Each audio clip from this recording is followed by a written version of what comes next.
পর্যন্ত আমরা বুঝে না পাবো ততক্ষণ আমাদের শান্তিপূর্ণ অবস্থান চলবে ইনশাআল্লাহ। আমরা প্রশাসনিক ভাইদেরকে দৃষ্টি আকর্ষণ করব, আপনারা কারো কথায় কারো উস্কানিতে আপনারা পা দিবেন না। আমরা তথ্যের সাথে সময় দিচ্ছি, ঘাম দিচ্ছি, মেধা দিচ্ছি, শ্রম দিচ্ছি, আপনারাও ধৈর্য ধরুন। আমরা একটা বছর পর্যন্ত আমরা রাষ্ট্রদ্রোহী আপনার তখন কোথায় ছিলেন?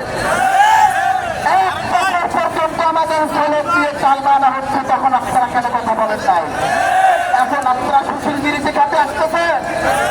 আমরা দেখছি আবার কেউ থেকে বসতেছেন যে আমরা নাকি এখানে মত সৃষ্টি করতে চেয়ে বসতেছেন।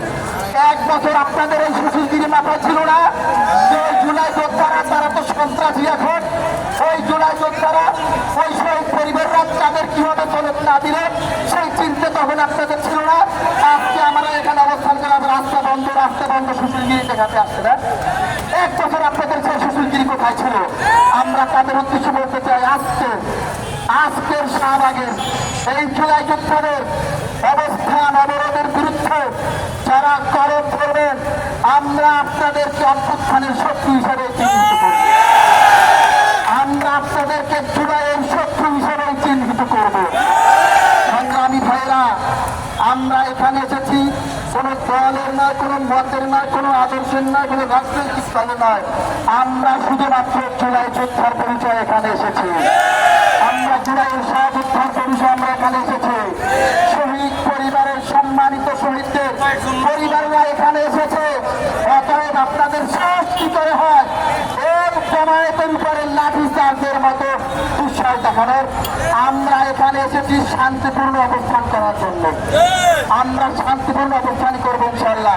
সম্মানিত ভাইরা, বিপ্লবীদের কি কখনো ঘুম আছে? বিপ্লবীদের রক্ত কখনো জমিয়ে যায়? বিপ্লবীরা কি কখনো ঘুমিয়ে যায়?